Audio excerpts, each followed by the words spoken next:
Ya que vimos toda la patología de las capas del ojo, vamos a hablar de la patología del contenido del ojo. Un contenido muy importante es el cristalino, el lente que ayuda a la córnea a fijar la imagen en nuestra retina. Para eso tiene que ser transparente. Si se pone opaco, le llamamos catarata. Y la catarata se ve con mucha frecuencia con la edad, ¿cierto? Cuando una persona es más viejita.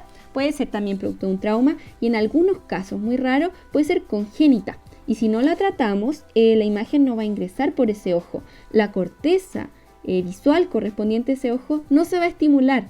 Va a ser dominada por el ojo contralateral y se va a producir una ambliopía, que también puede ser causada por estrabismo, donde un ojo se desvía y recibe una información distinta al otro ojo, así que se suprime y es como si ese ojo no existiera, no es capaz de estimular su corteza y nuevamente tenemos una enfermedad de corteza visual, es prácticamente una enfermedad neurológica, no es del ojo. Lo mismo se produce si hay una diferencia de vicios de refracción entre ambos ojos o un eje tapado, ¿cierto? Un eje visual en el que no está ingresando la información y no se está activando esa vía visual. Ese ojo es como el músculo que no se ocupa se atrofia, es más o menos algo así. Estamos generando una atrofia a largo plazo de esa corteza para ese ojito y el otro ojo se apropia de la corteza visual que le corresponde. Entonces es una enfermedad de corteza visual y que hay que prevenir cuando nosotros veamos una ptosis, que es la caída del párpado, un hemangioma, que es un tumor de vasito, ¿cierto?, en el ojo. Cualquiera de estas cosas que evite que el niño vea con ese ojo, a largo plazo puede producir una ceguera prácticamente cortical de la corteza visual de ese ojo que no fue estimulado cuando le correspondía. Y la catarata, volviendo a hablar de la catarata, me como entusiasmé un poquito con la ambliopía, es la primera causa de ceguera reversible. Ya es reversible porque se puede operar. Y en algunos casos, si tenemos una opacidad nuclear, podemos aumentar el índice de refracción y al aumentar ese índice podemos lo que se llama miopizar el ojo. Podemos hacer que la persona tenga una mejoría en la visión de cerca. ¿Ya? Entonces un abuelito que usaba lentes ahora no lo empieza a usar tanto, ¿cierto? Ya no lo necesita y yo le miro el ojo y tiene el cristalino opaco. Entonces eso ya me dice que tiene una catarata. La zónula de zinc son un conjunto de fibras que nacen de los deditos de los procesos ciliares, que eran los que producían el amor acuoso.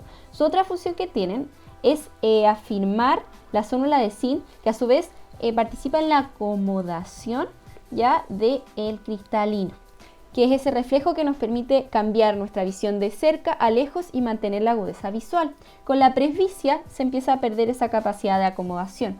Es parte de los vicios de refracción, así que hablemos de los vicios de refracción. Tenemos la hipermetropía, la miopía y el astigmatismo. El paradigma de la miopía es un ojo más gordito, con un eje axial más largo, y la hipermetropía con un eje axial más corto. La diabetes no puede producir vicios de refracción.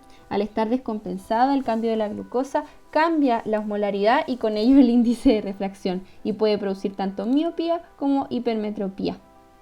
En el astigmatismo hay más de un eje a partir de una sola imagen. Se producen como dos ejes visuales, así que obviamente la persona ve muy borroso. Tanto en el astigmatismo como en la hipermetropía la persona ve mal de cerca y de lejos. Pero en la miopía, como el foco se produce antes de la retina, si yo me acerco al objeto puedo producir una mejor visión de cerca, pero sí ve mal de lejos. El lente para la miopía es bicóncavo, es decir, negativo, con guatitas hacia adentro por ambos lados. El lente para la hipermetropía es biconvexo, con guatitas positivas, ¿ya? Es lentes plus o positivos. Sigamos hablando del contenido de nuestro ojito. Ya vimos el cristalino. Las cámaras que tenemos son la cámara anterior y la cámara posterior, donde está el humor vítreo. La cámara anterior tiene el humor acuoso. Ya vimos que son los procesos ciliares, esos deditos, los que producen el humor acuoso. Si tenemos sangre en la cámara anterior, estamos hablando de ifema. Cuando tenemos sangre en la cámara posterior, estamos hablando de una hemorragia vítrea. Y esas son las presencias de sangre en nuestras cámaras. Pero también podemos tener pus, eso es el hipopión, lo cual podemos encontrar en la uveitis. Y también podemos tener una inflamación con infección generalizada de todo el contenido del ojo. A eso se le conoce como endoftalmitis. Y una causa frecuente de endoftalmitis es posquirúrgica, por ejemplo cuando la persona se opera la catarata y se cambia el cristalino por otro lente. Otra alteración de nuestro contenido ocular es la entrada de un proyectil, de alguna bala por ejemplo.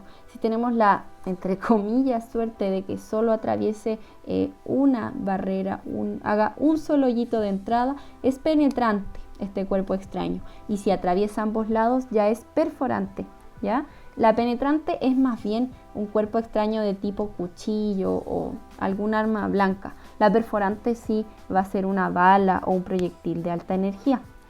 Podemos también tener un golpe contuso que puede producir por el aumento de la energía, ¿cierto? Y el aumento de la presión intraocular, un estallido ocular, ya que el ojo prácticamente estalla. Eso produce eliminación de contenido del ojo. Nosotros vamos a poder observar cómo se sale el contenido del ojo a través del estallido.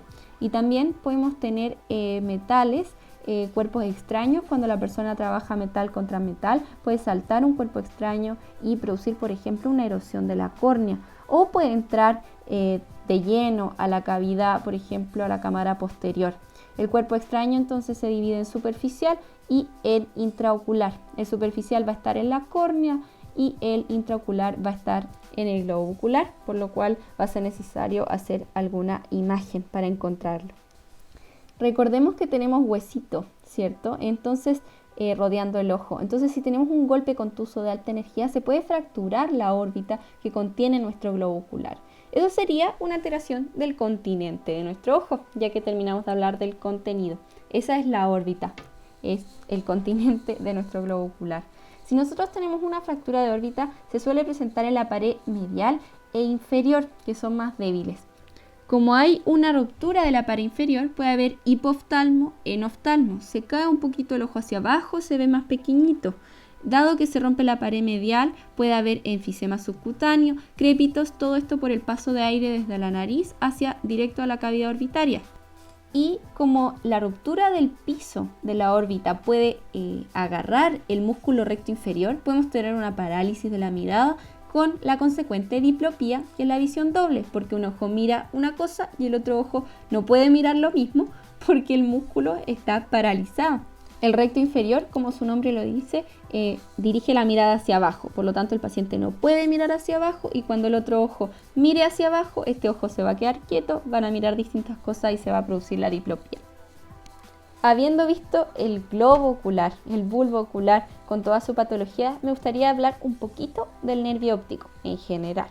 Cuando tenemos una lesión antes del quiasma, que es donde se cruzan las fibras, tenemos una lesión del nervio óptico que lleva la información de un solo ojito. Por lo tanto, vamos a tener una amaurosis, que es un borramiento total de la visión, o un escotoma, que es un hoyito de visión que no ve en un solo ojo. Si tenemos una lesión del quiasma, que es donde se cruzan las fibras de la retina nasal de cada ojo, vamos a tener, como se produce un cruce, una lesión no congruente. En un ojo va a haber un campo, por ejemplo el derecho afectado, y en el otro ojo el izquierdo. Es no congruente porque ahí cruzan las fibras. Hacia posterior del quiasma óptico, ya todas las lesiones se hacen congruentes porque corresponden a un mismo campo visual. En este caso, ¿cierto? El campo izquierdo va a estar afectado en ambos ojos y a medida que se hace más posterior se va haciendo cada vez más congruente. Un ejemplo de esta patología podría ser patología de corteza como un accidente cerebrovascular. No olvidarnos de hablar un poquito de los músculos extrínsecos del ojo que mueven nuestro ojito hacia derecha, izquierda, arriba, abajo y lo intorsionan y extorsionan. Tenemos hacia arriba el recto superior, el oblicuo inferior y hacia abajo el recto inferior y el oblicuo superior. El tercer par inerva casi todos los músculos excepto el sexto, que es inervado por el abducens, el recto lateral y el que produce la abducción obviamente, y el cuarto par que es el nervio troclear y que inerva al oblicuo superior. Así que cuando tenemos patología, por ejemplo parálisis de estos nervios, podemos tener una disminución de la función de los músculos y obviamente vamos a tener que la persona tiene la mirada desviada hacia la dirección opuesta. Ojo que el nervio oculomotor lleva sus fibras motoras al centro y sus fibras parasimpáticas en la periferia. Los diabéticos pueden tener vasculopatía de este nervio, alterando solo la parte motora. Pero si tenemos presencia de una alteración de la parte parasimpática, es decir, mal reflejo pupilar, puede que haya una compresión externa, por ejemplo un aneurisma, y tenemos que hacer alguna imagen para poder encontrar esa causa de compresión externa. Es una, en el fondo, patología más grave. Esa sería nuestra serie de videos para oftalmología del médico general, del pregrado. Espero que les haya gustado. Si hay algún tema que sienten que falta, me pueden comentar. Ahí podemos revisar qué podemos hacer. Espero que me sigan en Instagram, que se suscriban a este canal porque no voy a dejar de subir contenido. Un besito, que estén súper bien.